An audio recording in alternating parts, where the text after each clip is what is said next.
4월 10일 금요일 안식일 저녁입니다. 이제 새로운 안식일이 시작되었고 또 하나님께서 오늘부터 시작되는 이 안식일 하루 동안 우리 모든 하나님의 백성들에게 귀한 은혜와 축복을 내리시기를 간절히 바랍니다. 오늘도 민수기 22장에 나오는 발람의 이야기를 계속 다루도록 하겠습니다. 먼저 말씀을 시작하기 전에 동물을 학대하는 것에 대한 하나님의 생각이 어떤 것인지 우리가 한번 생각해 보도록 하겠습니다. 지난주에 우리는 발람이 자기의 나귀를 채찍질하고 몽둥이질하는 그런 모습을 보았는데, 여러분들은 그 모습에 대해서 어떻게 생각하십니까? 내 나귀이기 때문에, 내가 기르는 하등한 동물이기 때문에 내가 마음대로 그렇게 해도 된다고 생각하십니까? 우리는 그 발람이 자기 나귀를 취급하는 그 일을 통해서 그가 어떤 사람인지, 그가 어떤 정신의 지배를 받고 있는지를 분명히 볼 수 있게 되었습니다.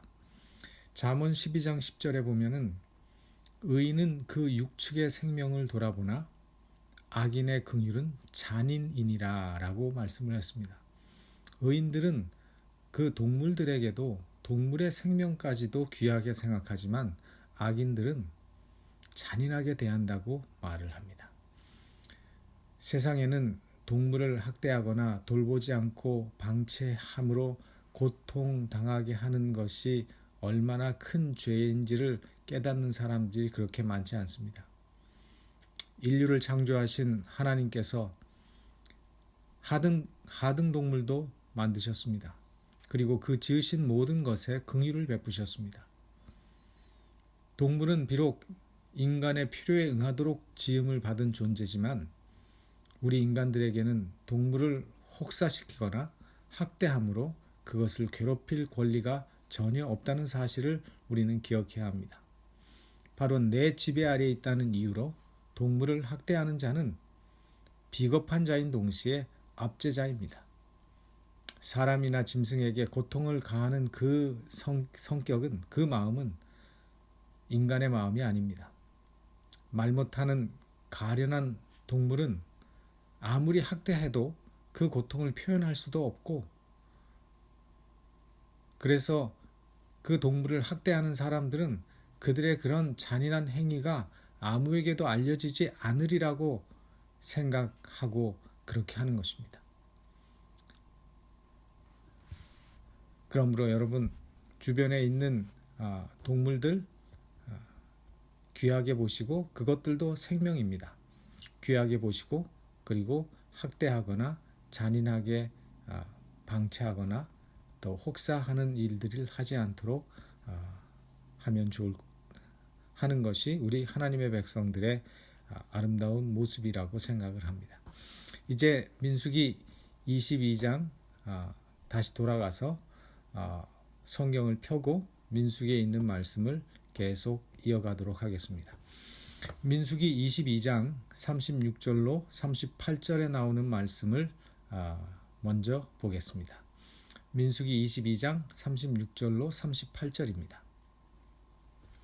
발락이 발람의 온다함을 듣고 모압 변경의 끝 아르논가에 있는 성읍까지 가서 그를 영접하고, 발락이 발람에게 이르되 내가 특별히 보내어 그대를 부르지 아니하였느냐? 그대가 어찌 내게 오지 아니하였느냐? 내가 어찌 그대를 높여 존귀케 하지 못하겠느냐? 발람이 발락에게 이르되 내가 오기는 하였으나 무엇을 임의로 말할 수 있으리이까? 하나님이 내 입에 주시는 말씀 그것을 말할 뿐이니이다. 자, 민수기 22장 36절로 38절에 있는 말씀처럼 모압 왕 발락은 발람이 온다는 소식을 듣고 즉시 그를 맞으러 자신의 영토의 끝자락까지 나아갔습니다. 얼마나 발락이 발람을 기다렸는지, 또 그에게 거는 기대가 얼마나 큰지를 보여주는 대목이죠. 그러나 발람은 그것을 매우 유감스럽게 여기지만 자신이 제한을 받고 있다는 것을 그에게 넌지시 비추어 주고 있습니다. 발람은 자신의 한계가 무엇인지를 말합니다. 또 그가 이렇게 말한 의도는 분명합니다. 발람은 이렇게 말하고 있는 것입니다. 내가 당신이 원하는 것을 하지 않더라도 당신은 내가 여기까지 온 것과 이렇게 노력한 것에 대한 보상을 분명히 하셔야 합니다. 이런 의미를 간접적으로 미리 말을 하고 있는 것입니다. 그러나 발람은 사실은 이렇게 말을 했어야 했습니다. 그가 정말 하나님의 사람이라면, 그가 정말 하나님의 신실한 종이라면 그는 이렇게 말을 했어야 했습니다. 왕이시여, 하나님께서 이스라엘 백성들을 축복해 오셨고 또 제가 그들을 저주하는 일을 금하셨습니다. 그러므로 우리는 우리의 시간과 당신의 돈을 허비하고 있는 것입니다. 그 말은 뭡니까? 저주하지 않겠다는 것이고 저주해서는 안 된다는 것입니다. 그러나 발람은 이제 왕의 안내를 따라 이스라엘을 저주하기 위해서 나가는 것입니다. 계속해서 민수기 22장 39절로 41절, 발람이 발락과 동행하여 기럇 후솥에 이르러서는 발락이 우양을 잡아 발람과 그와 함께한 귀족을 대접하였더라.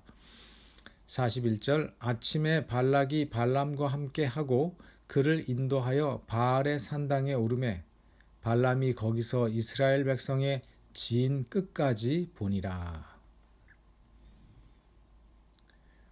이 모압 왕 발락은 나라의 중신들과 함께 장엄하고 또 위엄을 갖추어서 발람을 호송합니다. 그리고 바알의 산당으로 올라갔습니다. 모압 왕 발락은 발람이 이스라엘 백성들이 보이는 곳에서 그들을 저주하면 그 저주가 더 효과적일 것이라고 생각을 했을 것입니다. 그래서 그곳에서 발람은 이스라엘 백성들의 모든 진영을 두루 살필 수가 있는 곳으로 인도를 한 것입니다. 이 모압 왕 발락과 발람은 높은 산 위에 서서 하나님의 백성들의 장막을 내려다보고 있습니다. 여기서 이스라엘 백성들이 이런 사실을 알고 있었을까요? 모르고 있었을까요?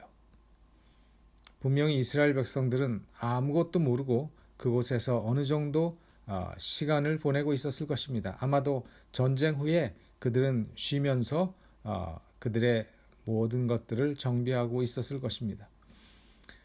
그런 모습 속에서 우리는 이 발락과 이스라엘의 모습을 통해서 우리들의 어리석음과 믿음 없음을 한번 생각해 볼 수가 있습니다. 발락은 하나님이 없는 사람이기 때문에 눈에 보이는 복술자인 그 발람에게 모든 것을 걸었습니다. 그러다 보니 마음이 급하고 불안한 것입니다. 발람 선지자가 오지 않으면 어떡하나, 또 그러다가 온다는 소식을 듣고는 맨발로 영접하러 나갔습니다. 그러나 그의 모든 기대와 소망은 완전히 헛된 것이었으며 또 그 발락 왕의 모든 기대는 실망과 실패로 끝날 수밖에 없는 것이었습니다. 그것과 마찬가지로 우리가 인생을 의지하고 사람을 의지할 때 얻을 수 있는 것은 대부분 이런 것입니다. 또 여러분, 이스라엘 백성들의 경우는 또 어떻습니까? 이스라엘 백성들의 문제는 뭐였는가 하면 항상 그들과 함께 계시면서 그들의 보호자가 되시고 그들의 모든 필요를 공급해 주시는 하나님을 그들은 느끼지 못하고 있다는 것입니다. 이스라엘 백성들은 밤낮 그들에게 베푸시는 하나님의 보호를 그들은 느끼지도 못했고 알지도 못합니다. 그때나 지금이나 하나님의 백성들의 이런 지각력이 얼마나 둔합니까? 각 시대를 통해서 하나님의 백성들이 하나님의 크신 사랑과 인도하심과 보호하심과 자비를 잘 깨닫지 못하고 살았습니다. 만약 그들이 그들을 위해서 끊임없이 역사하신 하나님의 놀라운 능력을 분별할 수가 있었더라면 아마도 그들의 마음에는 하나님의 사랑에 대한 감사와 하나님의 위엄과 능력을 생각하고 믿음으로 충만해졌을 것이라고 저는 생각합니다. 이것이 참으로 우리들에게 안타까운 일이 아닐 수가 없습니다. 모압 왕 발락은 믿음이 없기 때문에 인간을 의지함으로 그는 실망할 수밖에 없을 것이고, 하나님의 백성들은 하나님이 함께 계시는데도 그분의 보호하심과 그분의 임재를 깨닫지 못하고 느끼지 못하고 살고 있다고 하는 사실, 그것은 오늘 우리가 한번 우리 자신의 믿음을 생각하며 다시 한번 우리를 일깨워야 할 중요한 교훈이 아닐 수가 없습니다. 이제 다시 민수기 22장으로 돌아가서 이제 그 높은 산으로 올라간 이 모압 왕 발락은 10중 8구 발람에게 존경을 표하면서 의식의 순조로운 출발을 위해 그런 어떤 제사적인 제의를 올렸을 것입니다. 또한 발락은 그 발람이 안전하게 도착한 것에 대한 기쁨의 표현을 한 것인지도 모릅니다. 이제 잘 대접을 받은 발람이 모압 왕 발락에게 이스라엘을 저주하기 위한 준비를 시킵니다. 참 이상하죠? 그는 하나님이 저주하지 말라고 했는데도 끊임없이 저주하기 위해서 그는 준비합니다. 민수기 23장입니다. 민수기 23장 1절로 2절. 발람이 발락에게 이르되 나를 위하여 여기 7단을 쌓고 거기 숫송아지 7과 수양 7을 준비하소서 하매 발락이 발람의 말대로 준비한 후에 발락과 발람이 매 단에 숫송아지 하나와 수양 하나를 드리니라. 발람은 그 모압 왕에게 말하기를 하나님을 위한 단을 쌓은 것이 아니라 성경을 보면 나를 위하여 여기 7단을 쌓고 이렇게 요구를 합니다. 나를 위하여 단을 쌓으라고 말합니다. 그것도 재밌지만 또 발람이 7단을 쌓으라고 한 이유가 무엇일까요? 또 제물의 수도 7을 준비하라고 했습니다. 그 이유가 무엇일까요? 이 발람은 이 이스라엘 백성들의 희생 제사에 대해서, 희생 제물을 어떻게 드리는지에 대해서 어느 정도 알고 있었습니다. 7이라는 완전수의 의미가 아니라 이스라엘 백성들이 드리는 것보다 더 많이 드려서 하나님의 마음을 사로잡아 볼 그런 요량이었을 것입니다. 그러니까 질보다는 양을 선택한 것이죠. 신실하게 순종하는 마음보다는 물질적인 제사가 더 효력이 있다는 개념이 그의 마음을 철저하게 지배했던 것 같습니다.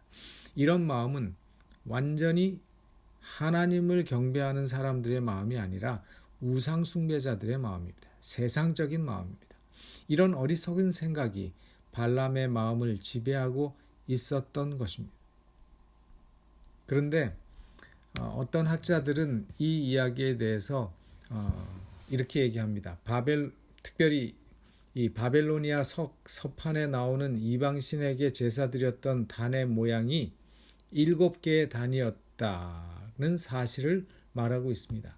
그러니까 이 말은 뭔가 하면 이 발람이 7개의 단을 쌓아서 제사 드리는 것은 하나님께 제사 드렸던 올바른 단의 모습이 아니었다는 것입니다. 오히려 발람이 7개의 단을 쌓으라고 한 것은 이방인들의 우상 숭배 때 드렸던 그 모양을 그대로 따르고 있다는 사실을 우리에게 보여주는 것입니다. 반면에 성경에 나오는 하나님께 제사를 드릴 때 사용한 단은 모두가 단수형이었습니다. 다시 말해서 하나님께 제물을 드릴 때는 항상 한 제단 위에서 제사를 드렸습니다. 그런데 발람은 나를 위하여 7단을 쌓고 거기 숫송아지 7과 수양 7을 준비하라. 그리고 각 단마다 숫송아지 하나와 수양 하나를 드리라고 요구를 한 것입니다. 그 모든 모양이 하나님의 방법이 아니었다는 것입니다. 바벨로니아 서판에 나오는 것처럼 이방신에게 드렸던 그 모양을 그대로 흉내낸 것이든 무엇이든지 간에 발람의 마음은 지금 빨리 모압 왕이 요구하는 대로 저주하고는 그가 챙겨야 될 돈 챙겨서 빨리 집으로 돌아가고 싶은 것, 그것밖에는 그 마음속에 아무것도 없었습니다. 이제 발람은 여호와께서 나타나시는 것은 무엇이든지 발락에게 구할 것을 약속하고는 하나님을 만나러 사테난 산으로 물러갑니다. 민수기 23장 3절로 5절에 발람이 발락에게 이르되 당신의 번제물 곁에 서소서 나는 저리로 갈지라 여호와께서 혹 오셔서 나를 만나시리니 그가 내게 지시하는 것은 다 당신에게 고하리이다 하고 사테난 산에 이른즉 하나님이 발람에게 임하시는지라. 발람이 구하되 내가 7단을 베풀고 매 단에 숫송아지 하나와 수양 하나를 드렸나이다. 여호와께서 발람의 입에 말씀을 주어 가라사대 발락에게 돌아가서 이렇게 말할지니라. 발람은 7개의 제단을 쌓도록 지시하고 각 제단 위에 희생 제물을 드렸다고 하나님 앞에 이야기합니다. 이렇게 발람이 한 것은 뭔가 여기에 있는 말씀처럼 내가 이렇게 하나님께 드렸으니까 하나님께서 내 말을 좀 들어주셔야 되지 않겠습니까? 이런 의도인 것 같아요. 또 사실은 이 하나님께서는 이 발람의 의도도 아시고 발람이 좋은 의도에서 지금 하지 않고 있다는 것도 알고 발람이 끊임없이 하나님께서 금지하신 것을 하려고 계속 시도하고 있다는 것을 아심에도 불구하고 그런 발람의 하나님께서 나에게 임하실지도 모른다라고 했는데 정말 하나님께서 발람에게 나타나셨다는 사실입니다. 가만히 왜 하나님께서 그런 하나님의 뜻대로 하지도 않고 하나님의 말씀에 순종하지도 않고 계속 거역해서 자기의 뜻대로 나가는 그 발람에게 나타나셨는지 그것을 우리가 생각해 보면 거기에 적어도 두 가지의 목적이 있었던 것 같습니다. 첫째는 모압 왕 발락에게 하나님께서 분명한 이제 발람에게 메시지를 주셔도 안 되니까 모압 왕 발락에게 분명한 메시지를 주시기 위함이었고 둘째는 하나님께서 이런 이방인의 어리석은 발람과 모압 왕들이 하나님께서 이런 어리석은 그 발람과 모압 왕들까지도 돌보시고 기다리고 계신다는 사실을 보여주시는 모습이죠. 그러니까 하나님의 끝없는 인내라고 우리가 볼 수 있고 하나님의 끊임없는 우리를 향한 오래 참으심과 우리를 향한 사랑의 마음, 자비의 마음이라고 우리는 볼 수밖에 없습니다. 발람은 하나님을 불러내기 위해서 마치 자기 사수를 동원해서 하나님을 귀신을 불러내는 것처럼 그렇게 했는데도 하나님께서는 그에게 나타나 주셨다는 사실입니다. 그런데 하나님께서 이 발람에게 나타나셔서 하신 일을 보면 그가 한 일에 대해서 7단을 쌓고 7제물을 드렸다 그 일에 대해서는 한마디 대꾸도 하지 않으셨어요. 그리고는 그 입에 기별만 주셨습니다. 하나님께서 발람의 입에 주신 말씀의 내용은 바로 이런 것이었습니다. 민수기 23장 6절 그가 발락에게 돌아간 즉 발락과 모압 모든 귀족이 번제물 곁에 함께 섰더라. 발락과 신하들이 얼마나 초조하게 기다리고 있는지를 우리가 이 말씀을 통해서 볼 수 있죠. 그 다음에 민수기 23장 7절로 10절에 발람이 하나님으로부터 받은 말씀을 노래를 지어서 전해줍니다. 발람이 노래를 지어 가로되 발락이 나를 아람에서 모압 왕이 동편산에서 데려다가 이르기를 와서 나를 위하여 야곱을 저주하라 와서 이스라엘을 꾸짖으라 하도다. 하나님이 저주치 않으신 자를 내 어찌 저주하며 하나님께서 꾸짖지 않으신 자를 내 어찌 꾸짖을꼬. 내가 바위 위에서 그들을 보며 작은 산에서 그들을 바라보니 이 백성은 홀로 처할 것이라. 그를 열방 중에 하나로 여기지 않으리라. 야곱의 티끌을 뉘 능히 계산하며 이스라엘 4분의 1을 뉘 능히 계수할꼬. 나는 의인의 죽음같이 죽기를 원하며 나의 종말이 그와 같기를 바라도다 하매. 히브리 이 성경의 이 구절을 들여다보면은 우리 번역된 우리 한국 성경이나 다른 영어 성경 번역본과는 조금 다릅니다. 다르게 기록되어 있어요. 이 23장 7절로 10절 발람이 노래를 지어 가로되 하면서 나오는 발락이 거기서부터 나오는 이 구절은 시적인 형태로 기록되어 있습니다. 대개 히브리 말로 이 시적인 문학으로 기록이 될 때는 거의 대부분이 대꾸법으로 기록이 됩니다.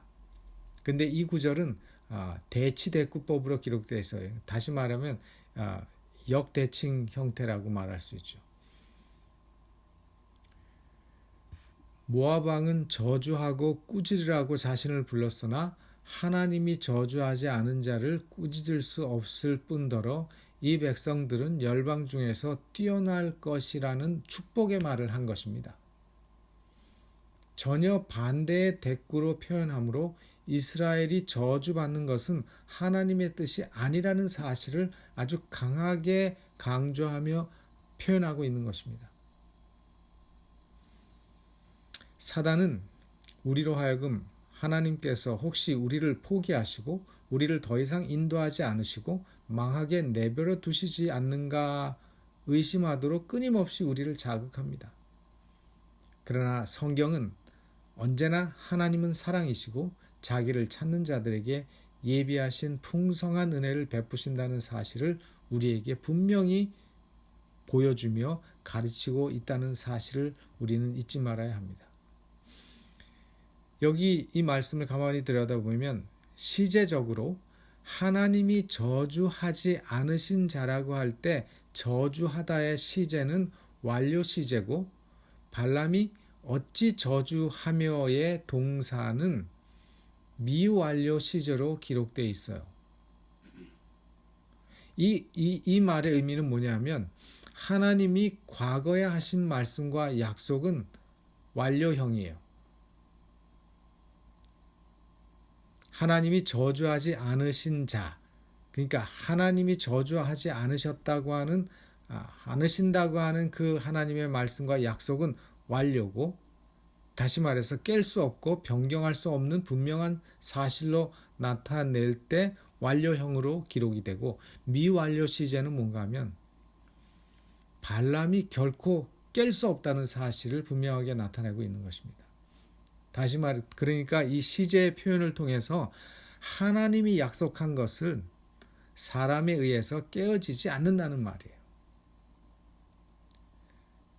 하나님이 저주하지 않으신 자를 어찌 저주할 수 있으려? 다시 말해서 하나님의 약속은 그 사람이 어떤 존재고 어떤 권세와 권위를 가지고 있다 할지라도 그 사람에 의해서 깨어질 수 없다는 것입니다. 그것을 이 히브리어의 시제 문법적인 표현을 통해서 이 속에 더 강력하게 표현하고 있어요.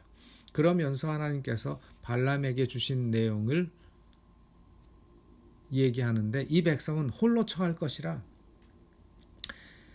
이 말은 어떤 부정적인 것 같은 의미로 처음에는 받아들여 줄 수도 있지만 이건 부정적인 의미가 아니고요. 아주 유니크하고 뛰어나고 비범하고 탁월함을 나타내는 그런 말로서 이방의 어떤 나라와도 비교할 수 없는 독보적인 존재라는 것입니다. 그 외롭게 혼자 있다 이런 뜻이 아니에요. 이 백성은 아주 독보적인 존재라는 사실을 말합니다. 그래서 그를 열방 중에 하나로 여기지 않으리다. 보통 나라라고 생각하지 말라는 것입니다. 이 하나님께서 이 발람에게 준 메시지가 얼마나 강력한지 여러분 아시겠죠? 이 백성은 홀로 처할 것이라. 이 백성은 어떤 나라와도 비교할 수 없는 독보적인 존재고 그를 열방 중에 하나로 여기지 않으신다. 보통 나라로 생각하지 말라는 것이죠. 그리고 야곱의 티끌, 이스라엘의 4분의 1 이렇게 말을 했어요. 모두가 아브라함과 이삭과 야곱에게 하신 하나님의 약속의 성취로 자손의 번성과 차고 넘치는 하나님의 은혜에 대해서 말씀을 하고 있습니다. 그리고 마지막에 나는 의인의 죽음같이 죽기를 원하며, 그죠? 여기서 말하는 의인은 이스라엘 백성에 대한 의인법이에요. 그 말은 뭔가 하면 자신도 이스라엘 백성과 같은 삶을 살고 싶다는 바람과 동시에 이스라엘의 삶을 축복하고 칭송하는 표현이죠. 그래서 발람이 지금 하나님께로부터 받아 말한 그 내용은 장차 영적 이스라엘 백성들이 얻게 될 최후의 상급에 대한 것이기도 합니다. 그래서 끝까지 하나님의 편에 선 영적 이스라엘 백성들, 우리들이 받을 상급을 이미 하나님의 은혜를 통해서 발람이 봤어요. 그래서 나도 의인의 죽음같이 죽기를 원하며 나의 종말도 그와 같기를 바란다라고 말을 하는 것입니다. 왜냐하면 여기서 말하는 의인의 죽음은 부활의 약속이 있는 그 죽음을 말하는 것입니다. 다시 말해서 예수님의 의로 말미암아 영생의 약속을 가슴에 품고 죽은 그 의인의 죽음을 자신도 죽고 싶다 이런 말이죠. 그러나 이건 역시 발람의 마음뿐이었어요. 그의 욕심뿐이었습니다. 발람은 이 하나님의 축복보다, 이 하나님의 말씀보다, 하나님의 이 금지하신 금지보다 이 세상에서의 대접과 이 세상에서의 부귀영화가 그에게 더 매력이 있었던 것 같습니다. 바로 이것이 발람의 3번에 걸친 이스라엘을 저주하려는 시도 가운데 첫 번째 시도였어요. 아직 2번의 시도가 더 남았는데 3번에 걸친 이스라엘을 저주하려는 시도 가운데 첫 번째 시도였고 4번에 걸친 하나님의 말씀 가운데 첫째 것이었어요. 그래서 하나님은 이미 그의 집에서 나올 때부터 가지 못하도록 막으시고 나귀를 통해서 막으시고 끊임없이 그를 막으시고 그를 가지 못하게 함에도 불구하고 그가 그의 욕심을 따라 계속 가시니까 하나님께서는 이번에 당신의 말씀을 그의 입에 직접 주어서 말하게 함으로 발람의 계획을 처음부터 깨뜨리셨어요. 우리는 여기서 서로 다른 목적을 향해서 달려가는 인간과 우리를 구원하기 위해서 끊임없이 찾아오시고 우리의 멸망으로 가는 길을 막아주시는 그 하나님의 모습을 볼 수 있지 않습니까? 이것이 하나님의 은혜고 하나님의 사랑입니다. 이것이 바로 구약성경 민수기 이 모든 1장부터 나오는 말씀 속에서 절절히 드러나 있는 우리 하나님의 백성들을 구원하기를 원하시고 사랑하시고 돌보시고 인도하시는 하나님의 모습입니다. 그가 악할지라도 그가 이방인일지라도 하나님께서는 그에게 관심을 가지시고 그를 구원하기를 원하십니다. 자신의 부귀와 욕심을 채우기 위해서 하나님이 하지 말라는 일까지 서슴지 않고 시도하려는 그 발람. 그리고 우리들 인간과 그런 어리석고 불쌍한 발람의 시도에 진지하게 응하시며 끝까지 그에게 하나님의 뜻과 계시를 보여주시는 그 하나님의 오래 참으심과 자비하신 모습 속에서 우리를 어찌해서든지 바른 길로 인도하시고 구원하시려는 하나님의 놀라운 구원의 계획과 은혜를 보게 되시는 우리 모든 하나님의 백성들이 되기를 바라고 또 그런 구원의 은혜를 경험하고 느끼시고 또 보는 귀한 안식일이 되기를 바라면서 오늘 말씀을 마치겠습니다.